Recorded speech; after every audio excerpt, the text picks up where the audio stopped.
ओम शांति। आज बाबा के 12 तारीख के महावाक्य हैं।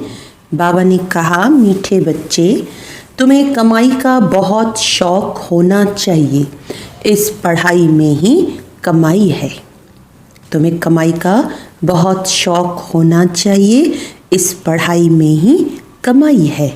प्रश्न है, ज्ञान के बिगर कौन सी खुशी की बात भी विघन रूप बन जाती है? ज्ञान के बिगर कौन सी खुशी की बात भी विघन रूप बन जाती है? तो बाबा ने कहा, साक्षात्कार होना। यह है तो खुशी की बात, लेकिन अगर यथार्थ रूप से ज्ञान नहीं है तो और ही मूंझ जाते हैं। समझो, किसी को बाप का साक्षात्कार हुआ, बिंदु देखा तो क्या समझेंगे? और ही मूंझेंगे। इसीलिए ज्ञान के बिगर साक्षात्कार से कोई भी फायदा नहीं। इसमें और ही माया के विघन पड़ने लगते हैं। कईयों को साक्षात्कार का उल्टा नशा भी चढ़ जाता है।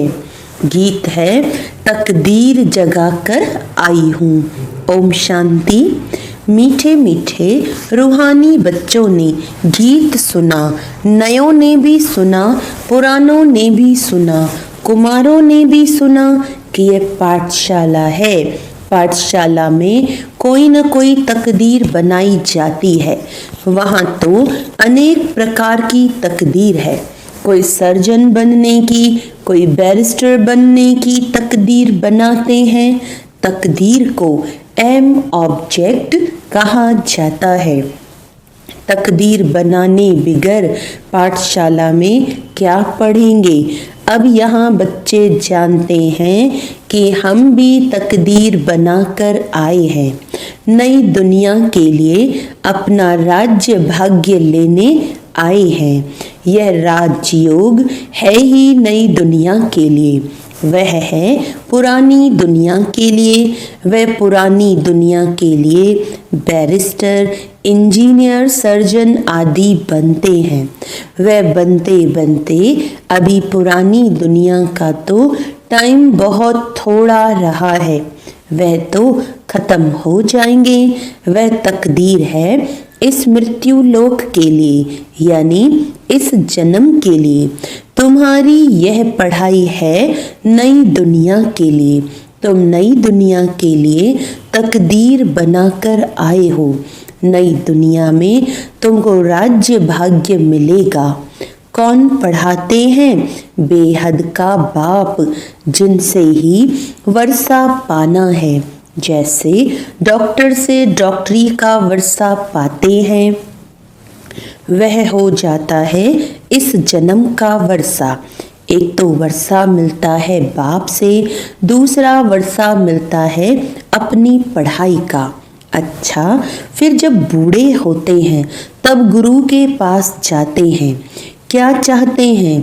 कहते हैं, हमको शांति धाम में जाने की शिक्षा दो, हमको सद्गति दो, यहाँ से निकाल शांति धाम ले जाओ। अब बाप से वर्षा मिलता है, टीचर से भी वर्षा मिलता है इस जन्म के लिए। बाकी गुरु से कुछ भी मिलता नहीं। टीचर से पढ़कर कुछ न कुछ वर्षा पाते हैं। टीचर बने, स्विंग टीचर यानी सिलाई टीचर बने, क्योंकि आजीविका तो चाहिए ना। बाप का वर्षा होते हुए भी पढ़ते हैं कि हम भी अपनी कमाई करें। गुरु से तो कुछ भी कमाई होती नहीं। हाँ, कोई कोई गीता आदि अच्छी रीति पढ़कर फिर गीता पर भाषण आदि करते हैं। यह सब है अल्पकाल सुख के लिए। अब तो इस मृत्यु लोक में है थोड़ा समय। पुरानी दुनिया खत्म होनी है। तुम जानते हो, हम नई दुनिया की तकदीर बनाने आए हैं। ये पुरानी दुनिया खत्म होनी है। बाप की वह अपनी मिल्कियत भी भस्म हो जाएगी, हाथ फिर खाली हो जाएंगे। अभी तो कमाई चाहिए नई दुनिया के लिए, पुरानी दुनिया के मनुष्य तो वह करा नहीं सकेंगे। नई दुनिया के लिए कमाई कराने वाला है शिव बाबा।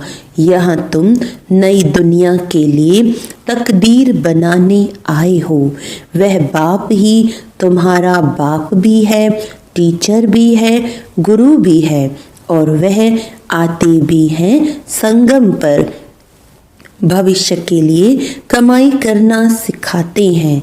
अब इस पुरानी दुनिया में थोड़े रोज हैं, ये दुनिया के मनुष्य नहीं जानते।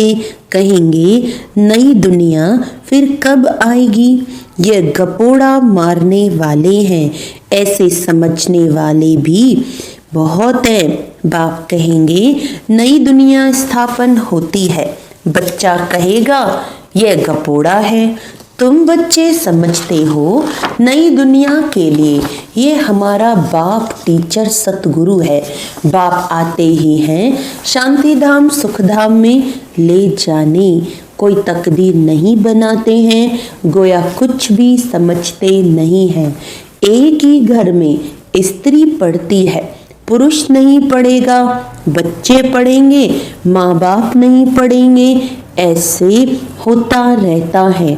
शुरू में कुटुंब के कुटुंब आए, परंतु माया का तूफान लगने से आश्चर्यवद सुनंती कथनती बाप को छोड़ चले गए।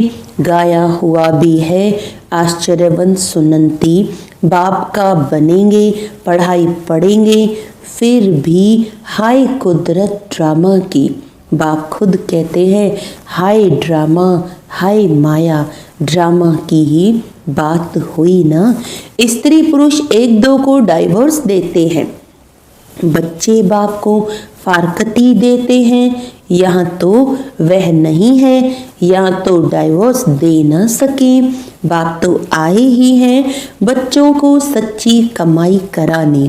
बाप थोड़ी किसको खड्डे में डालेंगे, बाप तो है ही पतित पावन रहम दिल। बाप आकर दुख से लिबरेट करते हैं और गाइड बन साथ ले जाने वाला है।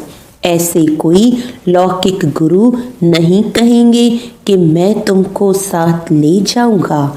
ऐसे गुरु कभी देखा, कभी सुना? गुरु लोगों से तुम पूछो, इतने आपके जो फॉलोअर्स हैं, तुम शरीर छोड़ जाएंगे, फिर क्या इन फॉलोअर्स को भी साथ ले जाएंगे? ऐसे तो कभी कोई नहीं कहेगा कि मैं फॉलोअर्स को साथ ले जाऊंगा। यह तो हो ना सके। कभी कोई कह ना सके कि मैं तुम सबको निर्वाण धाम व मुक्ति धाम में ले जाऊंगा। ऐसा प्रश्न कोई पूछ भी न सके कि हमको आप साथ ले जाएंगे। शास्त्रों में है भगवानुवाच्य, मैं तुमको ले जाऊंगा। मच्छरों सदृश सब जाते हैं। सतयुग में तो मनुष्य थोड़े होते हैं, कलयुग में तो ढेर मनुष्य हैं।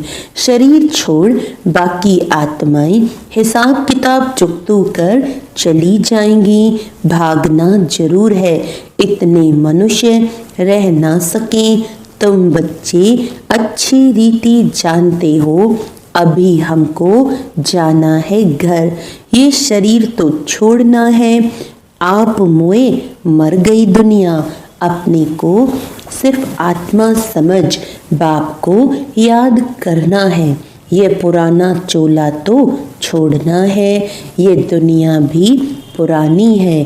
जैसे पुराने घर में बैठे हुए नया घर सामने तैयार होता रहता तो समझेंगे हमारे लिए बन रहा है। बुद्धि चली जाएगी नए घर तरफ, इसमें यह बनाओ, यह करो। ममत्व सारा पुराने से मिटकर नए में जुट जाता है। वह हुई हद की बात। यह है बेहद के दुनिया की बात। पुरानी दुनिया से ममत्व मिटाना है और नई दुनिया में लगाना है। जानते हैं ये पुरानी दुनिया तो खत्म हो जानी है। नई दुनिया है स्वर्ग, उसमें हम राजाई पद पाते हैं। जितना योग में रहेंगे, ज्ञान की धारणा करेंगे, औरों को समझाएंगे, उतना खुशी का पारा चढ़ेगा। बड़ा भारी इम्तिहान है। हम स्वर्ग का 21 जन्म के लिए वर्षा पा रहे हैं। साहूकार बनना तो अच्छा है ना, आयु बड़ी मिली तो अच्छा है ना। सृष्टि चक्र को याद करेंगे, जितना जो आप समान बनाएंगे उतना फायदा है। राजा बनना है तो प्रजा भी बनानी है। प्रदर्शनी में इतने ढेर आते हैं, वे सारी प्रजा बनती जाएगी, क्योंकि इस अविनाशी ज्ञान का विनाश तो होता नहीं है। बुद्धि में आ जाएगा, पवित्र बन पवित्र दुनिया का मालिक बनना है। पुरुषार्थ जास्ती करेंगे तो प्रजा में ऊंच पद पाएंगे, नहीं तो कम दर्जे वाली प्रजा बनेंगे। नंबरवार तो होते हैं ना। राम राज्य की स्थापना हो रही है, रावण राज्य का विनाश हो जाएगा। सतयुग में तो होंगे ही देवताएं। बाबा ने समझाया है, याद की यात्रा से तुम सतो प्रधान दुनिया के मालिक बनेंगे। मालिक तो राजा प्रजा सब होते हैं। प्रजा भी कहेगी भारत हमारा सबसे ऊंचा है। बरोबर भारत बहुत ऊंच था, अभी थोड़ी है, था जरूर, अभी तो बिल्कुल ही गरीब हो गया है। प्राचीन भारत सबसे साहूकार था, तुम जानते हो। बरोबर हम भारतवासी सबसे ऊंच देवी देवता कुल के थे। दूसरे कोई को देवता नहीं कहा जाता। अब तुम बच्चियां ये पढ़ती हो, फिर औरों को समझाना है। मनुष्यों को समझाना तो है ना, तुम्हारे पास चित्र भी हैं, तुम सिद्ध कर बतला सकते हो इन्होंने यह पद कैसे पाया। अंगे अक्षरे यानी तिथि तारीख सहित तुम सिद्ध कर सकते हो। अब फिर से ये पद पा रहे हैं शिव बाबा से, उनका चित्र भी है। शिव है परम पिता परमात्मा। बाप कहते हैं ब्रह्मा द्वारा तुमको योग बल से 21 जन्म का वर्षा मिलता है। सूर्यवंशी देवी देवता विष्णुपुरी के तुम मालिक बन सकते हो। शिव बाबा दादा ब्रह्मा द्वारा ये वर्षा दे रहे हैं। पहले इनकी आत्मा सुनती है, आत्मा ही धारण करती है। मूल बात तो है ही यह। चित्र तो शिव का दिखाते हैं, यह चित्र परमपिता परमात्मा शिव का है। ब्रह्मा विष्णु शंकर हैं, सूक्ष्म वतन के देवताएं। प्रजापिता ब्रह्मा तो जरूर यहाँ चाहिए। प्रजापिता ब्रह्मा के बच्चे ब्रह्मा कुमार कुमारियाँ ढेर हैं। जब तक ब्रह्मा के बच्चे न बने तो ब्राह्मण न बने तो शिव बाबा से वर्षा कैसे लेंगे। कुख की पैदाइश तो हो न सके, गाया भी जाता है। मुख वंशावली तुम कहेंगे हम प्रजापिता ब्रह्मा की मुख वंशावली हैं। वह गुरुओं के फॉलोअर्स होते हैं। यहाँ तुम एक को ही बाप टीचर सतगुरु कहते हो, सो भी इनको नहीं कहते हो। निराकार शिव बाबा भी है, ज्ञान का सागर है। सृष्टि के आदि मध्य अंत का ज्ञान देते हैं। टीचर भी वह निराकार है जो साकार द्वारा ज्ञान सुनाते हैं। आत्मा ही बोलती है। आत्मा कहती है मेरे शरीर को तंग मत करो। आत्मा दुखी होती है तो समझानी दी जाती है, जबकि विनाश सामने खड़ा है। पारलौकिक बाप आते ही हैं अंत में सबको वापस ले जाने। बाकी जो भी कुछ है ये सब विनाश होने का है। इसको कहा जाता है मृत्यु लोक। स्वर्ग तो यहाँ पृथ्वी पर होता है। दिलवाड़ा मंदिर बना हुआ है, नीचे तपस्या कर रहे हैं, ऊपर में है स्वर्ग। नहीं तो कहाँ दिखावें। ऊपर में देवताओं के चित्र दिखाए हैं, वह भी होंगे तो यहाँ ना। समझाने की बड़ी युक्ति चाहिए, मंदिरों में जाकर समझाना चाहिए। ये शिव बाबा का यादगार है जो शिव बाबा हमको पढ़ा रहा है। शिव है वास्तव में बिंदी, परंतु बिंदी की पूजा कैसे की जाए, फल फूल कैसे चढ़ाए जाएं, इसीलिए बड़ा रूप बनाया है। इतना कोई होता नहीं है, गाया भी जाता है। भृकुटी के बीच चमकता है अजब सितारा, है भी अति सूक्ष्म बिंदी है। बड़ी चीज हो तो साइंस आदि वाले झट उनको पकड़ लें। न इतना हजार सूर्य से तेज वाला है, कुछ भी नहीं। कोई कोई भगत लोग भी आते हैं ना, कहते हैं बस हमको ये चेहरा देखने में आता है। बाबा समझते हैं उनको परम पिता परमात्मा का पूरा परिचय मिला नहीं है, अभी तकदीर ही नहीं खुली है। जब तक बाप को न जाने, ये न समझें कि हमारी आत्मा बिंदी में सत है, शिव बाबा भी बिंदी है, उनको याद करना है। ऐसे समझ जब याद करें तब विकर्म विनाश हो। बाकी यह देखने में आता है, ऐसा दिखता वैसा दिखता, इसको फिर माया का विघन कहा जाता है। अभी तो खुशी में है, हमको बाप मिला है। बाप कहते हैं कृष्ण का साक्षात्कार कर बहुत खुशी में डांस आदि करते हैं, परंतु उनसे कोई सद्गति नहीं होती। यह साक्षात्कार तो अनायास ही हो जाता है। अगर अच्छी तरह से पढ़ेंगे नहीं तो प्रजा में चले जाएंगे। साक्षात्कार का फायदा तो मिलना है ना। भक्ति मार्ग में बड़ी मेहनत करते हैं तब साक्षात्कार होता है। यहाँ थोड़ी भी मेहनत करते हैं तो साक्षात्कार होता है, लेकिन फायदा कुछ नहीं। कृष्णपुरी में साधारण प्रजा आदि जाकर बनेंगे। अभी तुम बच्चे जानते हो, शिव बाबा हमको यह नॉलेज सुना रहे हैं। बाप का फरमान है पवित्र जरूर बनना है, परंतु कोई कोई पवित्र भी रह नहीं सकते हैं। कभी पतित भी यहाँ छिपकर आ जाते हैं। वे अपना ही नुकसान करते हैं, अपने को ठगते हैं। बाप को ठगने की बात ही नहीं। बाप से ठगी करके कोई पैसा लेना है क्या? शिव बाबा की श्रीमत पर कायदे सिर नहीं चलते हैं तो क्या हाल होगा, समझा जाएगा। तकदीर में नहीं है। नहीं पढ़ते हैं और ही औरों को दुख देते रहेंगे तो एक तो बहुत सजाएं खानी पड़ेंगी, दूसरा फिर पद भी भ्रष्ट हो जाएगा।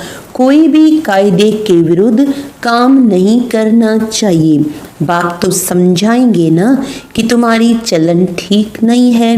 बाप तो कमाई करने का रास्ता बताते हैं, फिर कोई करे न करे उनकी तकदीर। सजाएं खाकर वापस शांति धाम तो जाना ही है।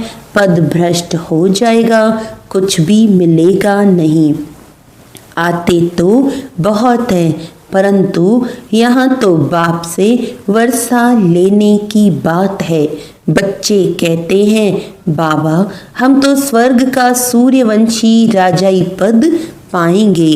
राजयोग है ना, स्टूडेंट स्कॉलरशिप भी लेते हैं ना, पास होने वालों को स्कॉलरशिप मिलती है। यह माला उन्हों की बनी हुई है जिन्होंने स्कॉलरशिप ली है। जितना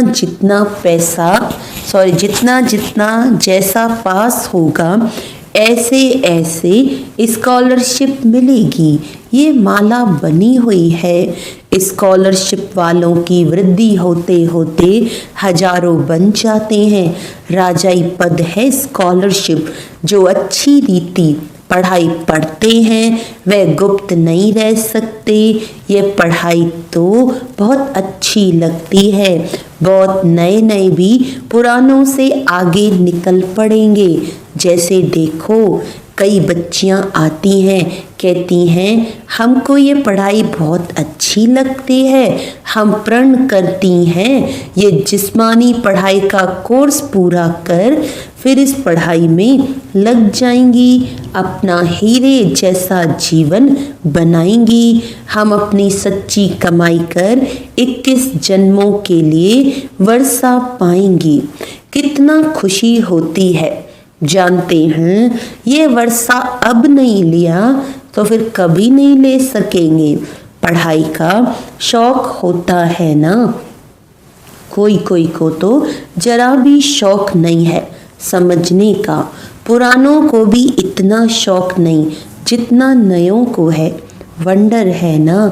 कहेंगे ड्रामा अनुसार तकदीर में नहीं है तो भगवान भी क्या करें, टीचर तो पढ़ाते हैं। अच्छा, मीठे मीठे सिकीलदे बच्चों प्रति माता पिता बाप दादा का याद प्यार और गुड मॉर्निंग। रूहानी बाप की रूहानी बच्चों को नमस्ते। हम रूहानी बच्चों की रूहानी बाप दादा को याद प्यार गुड मॉर्निंग, नमस्ते नमस्ते नमस्ते जी। अच्छा, आज धारणा के लिए मुख्य सार है अपनी कमियों को छिपाना भी स्वयं को ठगना है। अपनी कमियों को छिपाना भी स्वयं को ठगना है। इसीलिए कभी भी अपने से ठगी नहीं करनी है। अपनी ऊंच तकदीर बनाने के लिए कोई भी काम कायदे के विरुद्ध नहीं करना है। पढ़ाई का शौक रखना है। आप समान बनाने की सेवा करनी है। वरदान है हर कदम फरमान पर चलकर माया को कुर्बान कराने वाले सहज योगी भव। हर कदम फरमान पर चलकर माया को कुर्बान कराने वाले सहज योगी भव। जो बच्चे हर कदम फरमान पर चलते हैं उनके आगे सारी विश्व कुर्बान जाती है। साथ साथ माया भी अपने वंश सहित कुर्बान हो जाती है। पहले आप बाप पर कुर्बान हो जाओ तो माया आप पर कुर्बान जाएगी और अपने श्रेष्ठ स्वमान में रहते हुए हर फरमान पर चलते रहो तो जन्म जन्मांतर की मुश्किल से छूट जाएंगे। अभी सहज योगी और भविष्य में सहज जीवन होगी तो ऐसी सहज जीवन बनाओ। स्लोगन है स्वयं के परिवर्तन से अन्य आत्माओं का परिवर्तन करना ही जीवदान देना है। स्वयं के परिवर्तन से अन्य आत्माओं का परिवर्तन करना ही जीवदान देना है। अच्छा, ओम शांति।